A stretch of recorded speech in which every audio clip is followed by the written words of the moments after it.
Now, some of you were expecting a complete different video from me with the whole drama going on in the Vanguard community. And yes, I'm gonna talk about it and I'm gonna make a video giving my own 2 cents about the whole situation. But I wanted to take one extra day to just clear my thoughts and to really understand what my opinions are and where I stand, so you guys know what is happening and what my opinions are about this situation. Now, that disclaimer out of the way, we still got more cards to talk about because all the last couple of high rarity cards are revealed for set 3, except for one double R, so we have a lot of exciting new reveals to tackle.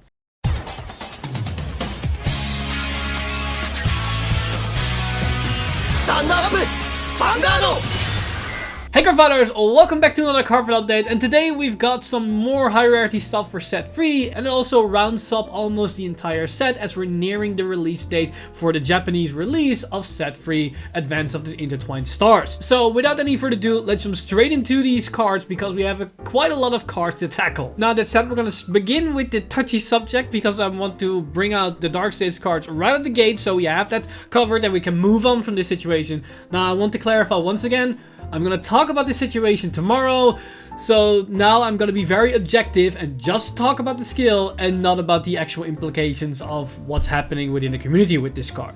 So first off, the support cards around it, as we've got a brand new grade 1 in the likes of Diabolos girls Belinda. And Belinda has the skill Auto Rigor Circle. At the start of your main phase, if you have a grade 3 or greater Vanguard, Soul Charge 1, and if you are in Final Rush, this unit gets power plus 5k until the end of turn. So this to me feels like a newer version of Steve, as it also gets plus 5k power, only now it can also Soul Charge, so it's somewhat of a mix between Steve and Acrobat per center. Overall, I do like this card, but I'm not so sure if it's actually going to be very useful because we have better grade 1s that do more in combo aspects and also have more power output. But this could be a nice budget option for players that just want to run other cards that might not be as accessible for other players with already older cards in the card pool. Now next up we've got a brand new grade 3, which is Diabolos Striker Brian, and Brian has the effect Act on Rigor Circle once a turn, costs Soul plus 2. Until the end of turn, all of your front row units get power plus 5k, and if you are in Final Rush, choose one of your Vanguards and it gets critical plus 1. So this is an interesting card. It brings more power to the board because it's actually plus 25k power as your 2 front rows going to restand, which can be nice to just put more power output on your entire multi-attack strategy, and giving your Vanguard the extra critical means it's going to be even harder for your opponent to survive as they're forced to actually guard the Vanguard as well in this situation.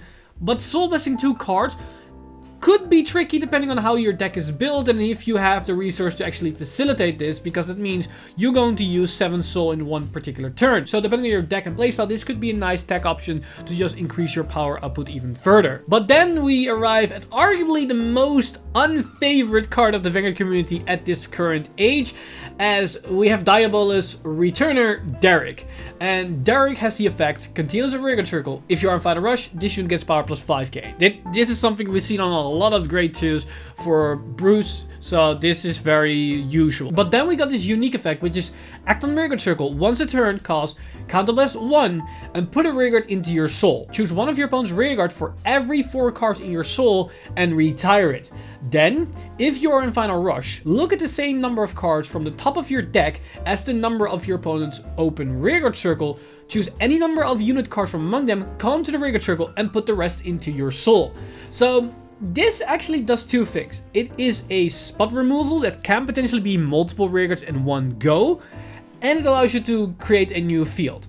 Now, overall, this is a very powerful card because it is effectively Eden, but then without the hit ability. Now, granted, you don't have the hit effect or the hit pressure in the early game because this thing doesn't really bring that to the table.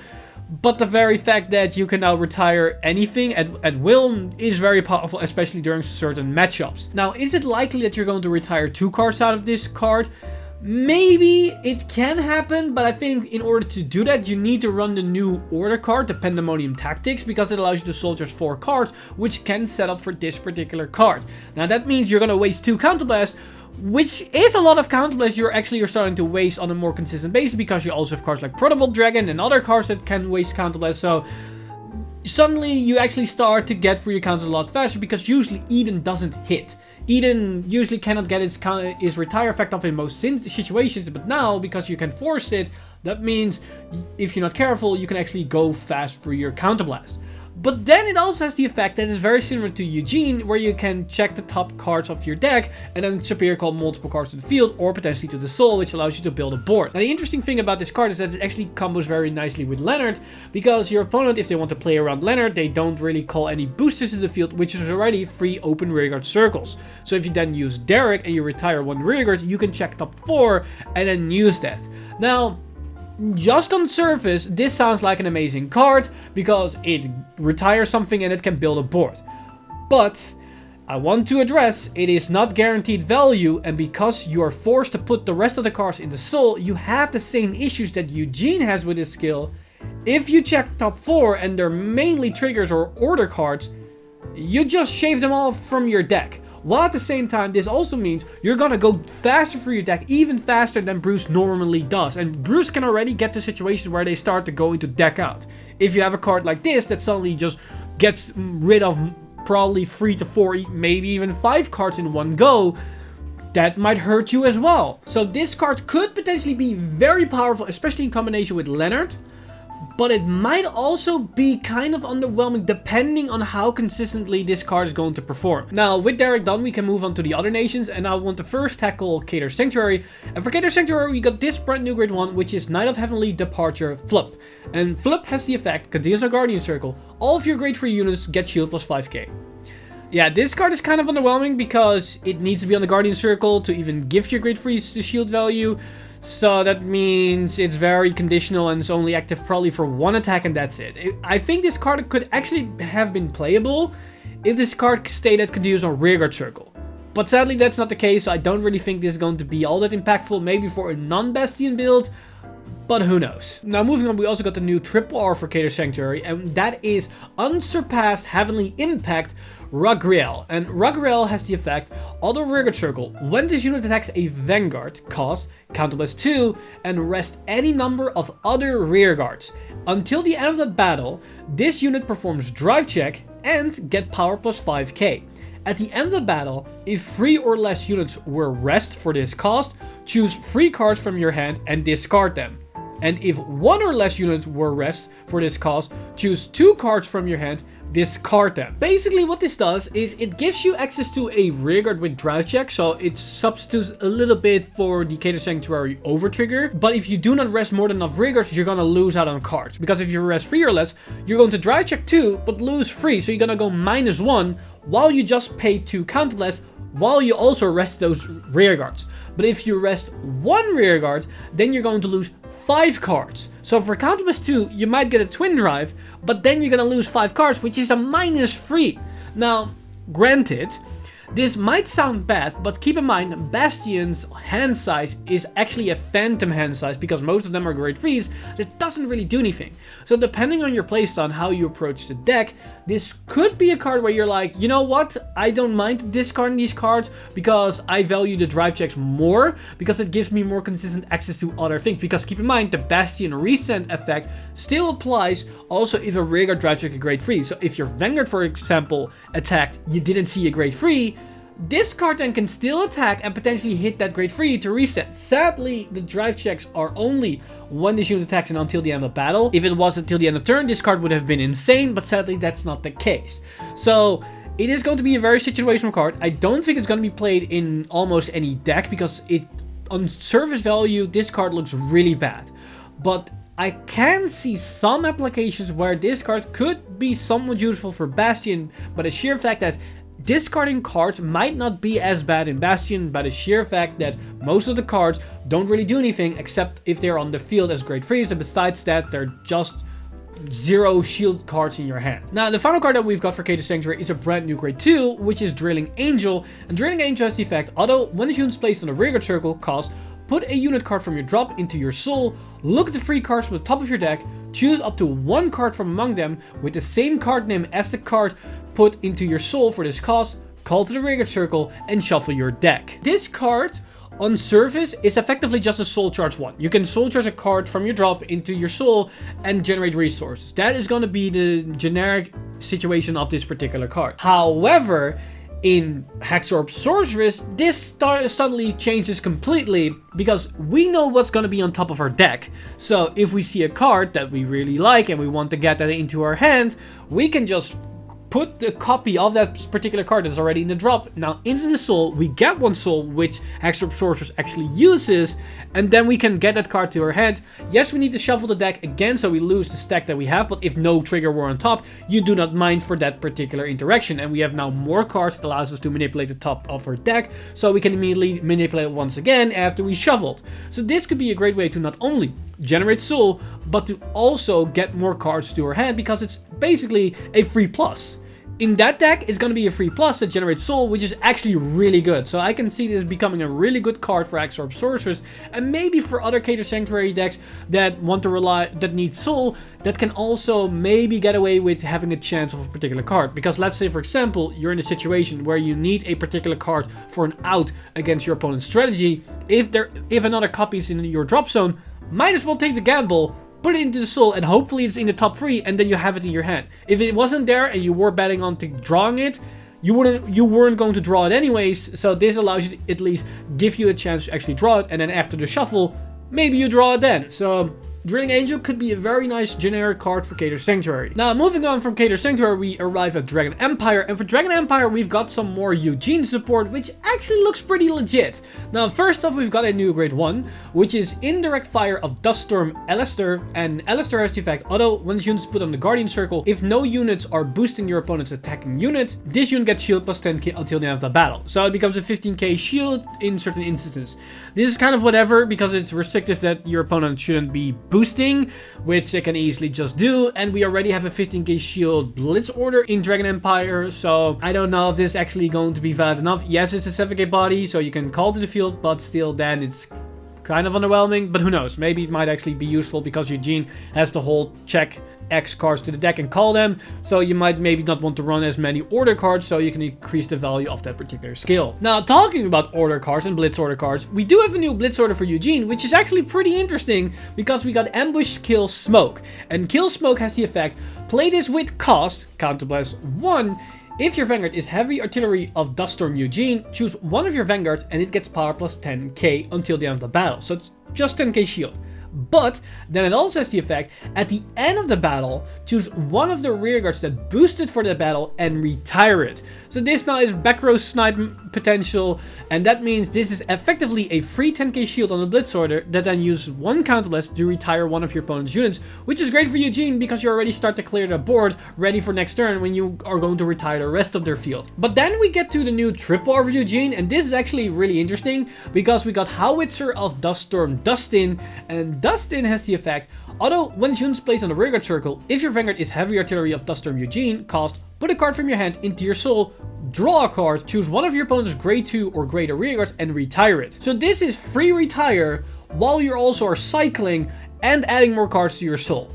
This is basically everything that Eugene wants to see in a card. This is really good for a supporting card as it literally does everything that Eugene needs. But then on top of it, it also has a skill, although on rearguard circle, when its unit attacks, costs soul plus 1, and this unit gets power plus 2k until the end of the battle for each of your opponent's open rearguard circle. Now, depending on how you're going to play with Eugene and how effectively the deck is going to perform, you ideally want to have this thing get 10k power, which might actually not be all too hard with all the new support, and especially since this is a free retire built in the card itself. So this could actually be really solid as just a generic attacker, while it also increases the column output of Eugene, which is great. So yeah, this is definitely going to be a solid grade 2 because it's arguably the strongest grade 2 Eugene has access to, because in just raw power, this is effectively way better than any of the 15k beaters, and it's also a free retire that generates more value, which is pretty good. Now, moving on to Brandgate, we've got a new grade 2, which is Blitz Interrupter. And Blitz Interrupter has the skill, although when the units put onto the Guardian Circle, cost soul plus 1, and discard a set order from your hand, and this unit gets shield plus 15k until the end of the battle.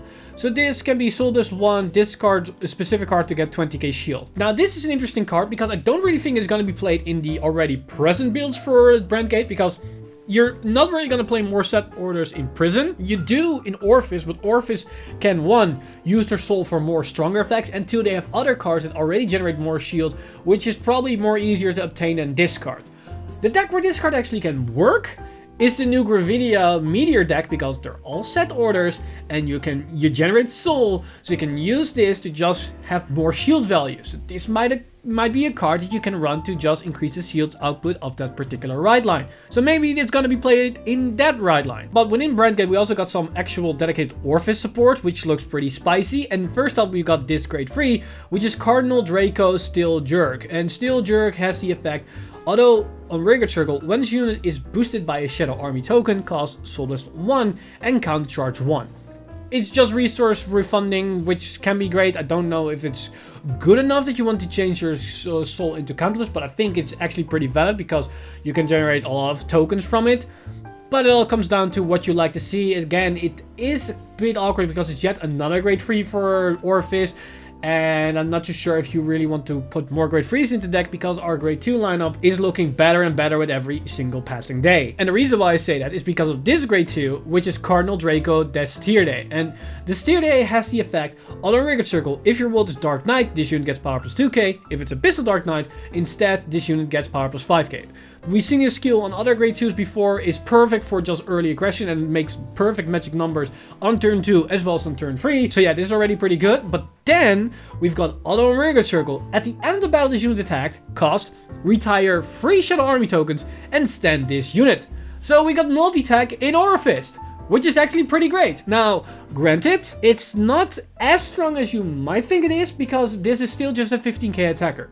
So it's 15k, that restand is another 15k. Now, one of those stacks can be boosted by a Shadow Army token, but it's not a strong unit that restand unless you hit a trigger or something, which it all comes down to the situation. It's definitely a good card to run because it just gives Orfist access to that 4th attack, and it's not that hard to facilitate it because those tokens can just be created by your Vanguard, and then you can use those tokens for aggressive pushes as well as boosting your columns, and then afterwards retire them for either retire skills or draw power, or now with this grade 2 to just immediately get an extra attack. And this can definitely give Orfist the more pushing power they're going to need to close more games on a more consistent basis. And that brings us to the last nation reveals for this week, and we start off with a new double art for Magnolia, which is Sylvan Hornbeast Ember. And Ember has the effect, although when this unit is put onto the Vanguard Circle or Guardian Circle, if your Vanguard is Sylvan Hornbeast King Magnolia, this unit gets power plus 5k and shield plus 5k until the end of turn. So yes, it's an 8k base, but every time you call it, it becomes a 13k and 10k shield, which is actually not that bad because it hits magic numbers on its own, and it can also be a quite sizable shield in every situation.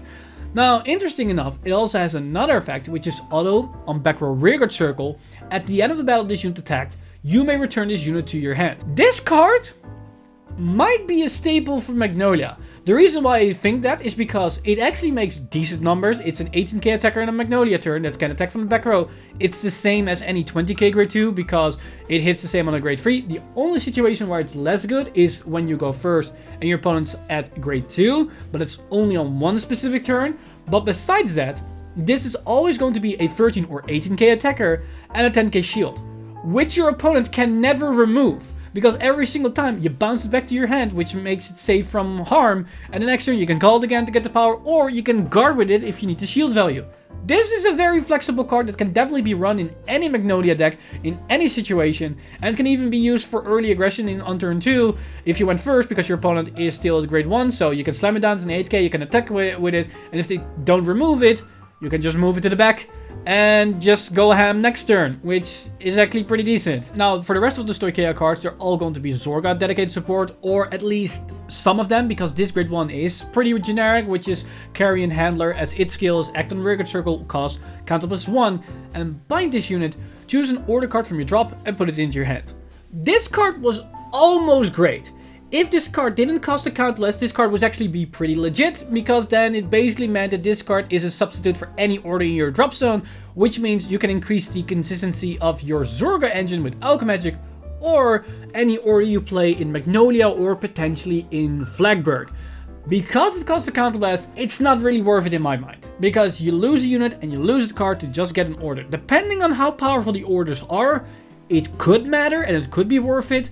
But right now, I'm not convinced that that's the case, because all the powerful orders also have a very powerful high cost. So unless we get an order that's relatively cheap to play, this card might not really see a lot of play. Now, talking about orders, we also have a brand new order, which is Death in Fighting Black Magic, which is a brand new grade 3 normal order, and it has the effect, this cost is reduced by counter +1 for each card in your bind zone. Reduce the total cost if during Alchemagic. Now, that is actually really important, because that means if you combine this with an order card that also has counter cost, this could also reduce that part of the counter cost as well, because you combine them together as a whole. So this could actually be really spicy. But then its actual effect is play this with cost counterblast 4, draw 2 cards. So it's basically Pot of Greed. That's effectively what it is. Guys, we have Pot of Greed for Zorga. Now, I am on the fence about this card, because the problem with this card is that it's counterblast 4. Yes, it reduced the counterblast cost, but if you're just gonna play normal Alchemagic, then it's way too slow, because that means only on this third grade 3 turn is going to be somewhat good, because then it's a counter +1 to draw 2, counter +2 to draw 2 with orders isn't that ideal. You want to go down to counter +1. That's your third grade 3 turn. That's way too slow to actually make this card matter.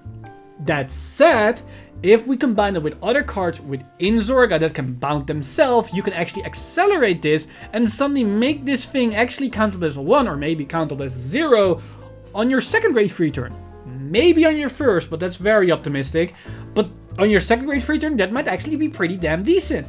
And as soon as it can also lower the total cost, it can actually go lower for the other effect that you're going to combine with the Alchemagic, making this actually a order you're going to combine with Alchemagic just to lower the cost of other orders, which is actually really interesting. So this card might actually come up, but it depends on how the deck is going to build and what we're going to see in future support and what type of orders we're going to combine.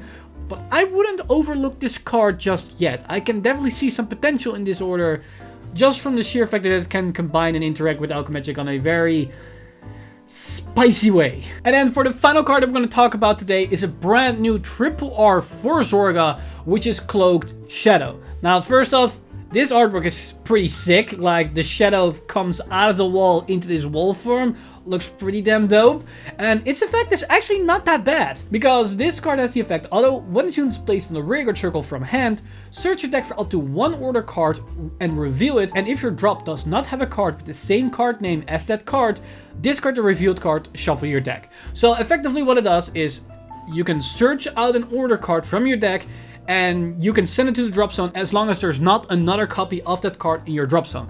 It's basically just setting up for your Alchemagic plays. That combining with your right line discards and everything, you can set up the correct drop zone that you need to really get the optimal Alchemagic plays on your very first grade 3 turn or subsequent turns after. But then on top of that, it also has the effect, although in rearguard circle, when you play an order, cost Soul Dust 1, and this unit gets power plus 5k until the end of turn. If during Alchemagic, choose one of your other rearguards and you may return it to your hand. So this allows you to bounce back cards with on-place effects and actually do some more proactive stuff. Now this is also similar to Ghost Chase.